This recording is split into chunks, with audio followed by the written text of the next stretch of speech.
It's very, for me, this is what I want to focus on a lot later on. But the qasas are very important.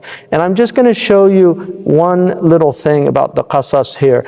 The stories of the earlier prophets and other people, such as the companions of the cave and Dhul Qarnayn, the Prophet ﷺ, that if he is told in the Quran, these stories were to help him deal with his tribulations. Like, don't worry, what's happening to you happened to the people I loved before you. So don't see this as that I'm displeased with you. It's the opposite, that you're of my chosen messengers. And just as difficulties happened to Moses and Abraham was thrown into a fire. These things are going to happen to you. So if you look like so the wisdom behind the recurrence of the stories is very interesting. And that's what I'm focusing. But this is the last thing I'll focus on here. I'll just give you one example.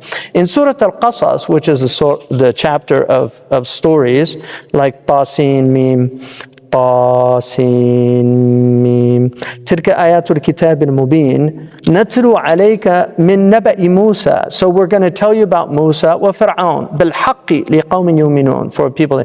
إن فرعون علا في الأرض وجعل أهلها شيعا يستضعف طائفة منهم يذبح أبناءهم ويستحيي نساءهم. So this is repeated several times in the Quran, this story, because it's such a fundamental story. But if you look here, when Moses, وَأَوْحَيْنَا إِلَى أُمِّ مُوسَى أَنْ أَرْضِعِيهِ فَإِذَا خِفْتِ عَلَيْهِ فَأَلْقِيهِ فِي الْيَمِّ وَلَا تَخَافِي وَلَا تَحْزَنِي. Don't be afraid, just throw him into the Nile. Right here, the Yam is the Nile. Throw him into the Nile in that reed basket, and don't worry, he's coming back to you. Now look what Allah subhanahu wa ta'ala says, that inna radduhu ilayki wa ja'iluhu min al-mursalin. I mean, even the way he uses radduhu ilayki, like the time factors in there, like this is going to take some time, but he's going to come back to you. All right, so that's Musa, and then Allah subhanahu wa ta'ala brings him back because حرمنا عليها المراضع من قبل فقالت هل أدلكم على أهل بيت يكفلونه لكم وهم له ناصحون. So he wouldn't wet nurse from the nurses, like Allah inspired Moses not to take milk, and so the lady told him, oh, I can tell you who, the mother, to bring her as a wet nurse to them. So faradadnahu, right here it's radduhu, now it's radadnahu, right? We returned him, right, to Musa, farada ila ummihi kay taqarra aynuha wa la tahzan wa li ta'lam anna wa'd Allahi haqqun walakinna aktharahum la ya'lamun. So in order for you to have the coolness of your eye in your child again, and to remove that grief from you, and to know that the wa'd of Allah is certain. Now look how the end, because remember, the stories are for the Prophet ﷺ as well, but most importantly, they're for the Prophet ﷺ. So look, the end of Qasas, إِنَّ الَّذِي فَرَضَ عَلَيْكَ الْقُرْآنَ لَرَادُّكَ إِلَى الْمَعَادِ. Like at the end of, so at the beginning of Qasas, he's telling you, I mean, it gives you goosebumps. He's telling you, like, I sent Moses back to his mother, and I did it in order for you to know that Allah fulfills His promises. And so I'm telling you now, the one who gave you this book, لَرَادُّكَ, like He's going to, just same word that Allah used at the beginning of Qasas, He uses at the end of Qasas to show you. And so that is in order for the Prophet ﷺ to be at ease. لَرَادُّكَ إِلَى مَعَادٍ. I mean, look at that, the med lazim there is, again, the time factor. It's like, this is going to be some time, but don't worry. This is my promise.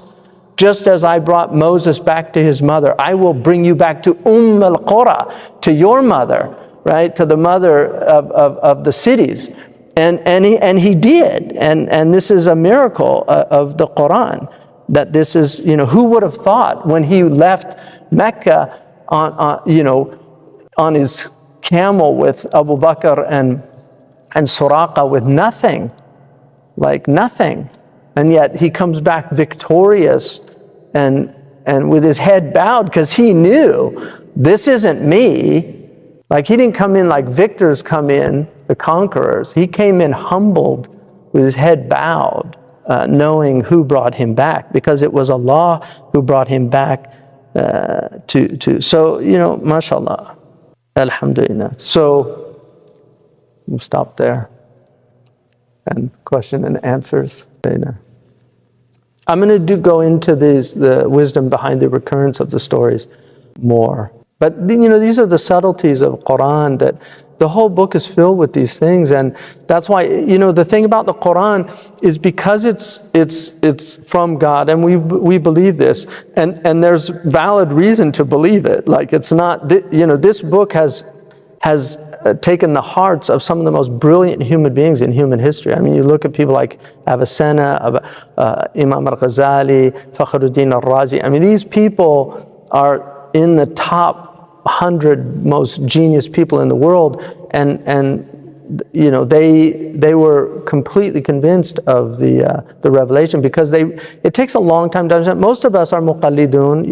We grow up in families, we believe it, and it's true. But the people that studied this deeply, they didn't become less convinced of its truth. They became more convinced. And when you see the rhetorical miracle, and this is why balagha is so important. There's so many subtleties in the Quran. You look at something like, in Surah Al-An'am, when Allah subhanahu wa ta'ala says, قُلْ to the Prophet, تَعَالُوا أَتْلُوا مَا حَرَّمَ رَبُّكُمْ عَلَيْكُمْ أَلَّا تُشْرِكُوا بِهِ شَيْئًا وَبِالْوَالِدَيْنِ إِحْسَانًا وَلَا تَقْتُلُوا أَوْلَادَكُمْ مِنْ إِمْلَاقٍ. Right? So Allah says, do not kill your children from poverty, like you're poor. نحن نرزقكم وإياهم. We will provide for them, for you, and for them. But in Surah Al-Isra, when Allah subhanahu wa ta'ala says, لا تقتلوا أولادكم خشية إملاق, one word changes. So here it's خشية إملاق. Don't kill your children out of fear of poverty. You're not poor, but you think, if we have more kids, they're going to take sustenance and provision from us. So there it says that Allah, نحن نرزقهم وإياكم. It switches. So when it's poverty, it says, we'll provide for you and for them, so don't worry. But when it's fear of them causing you poverty, Allah starts with hum before He starts with kum. And that's throughout the Quran. You find these subtleties in repetition that show you that a human mind could not have worked all of this out. And the Quran, because it's kaleidoscopic in its view, it has all views at once. And that's why when we look at it, the Persians, I don't know how you say it in Persian, but there's a proverb that, what does the ant know about the pattern of the Persian carpet? So if you look at the carpet, there's a pattern, the ants walking across it. Well, if you could imagine, like, if we could make the Quran a carpet, then we're like that ant. And so we get, we're just going through, it's all red, and then it's all blue, and then it's all, but if you rise above your insect nature and actually develop your mind and intellect and study the Quran, you'll only see part of it. You'll never see the whole. Only Allah could encompass the reality of the book. But you'll get openings. Even common people that read the Quran constantly, Allah will give them openings, and they'll see things, and then they'll see relationships, and then they'll have a verse that comes to them right when they need it. Do you know?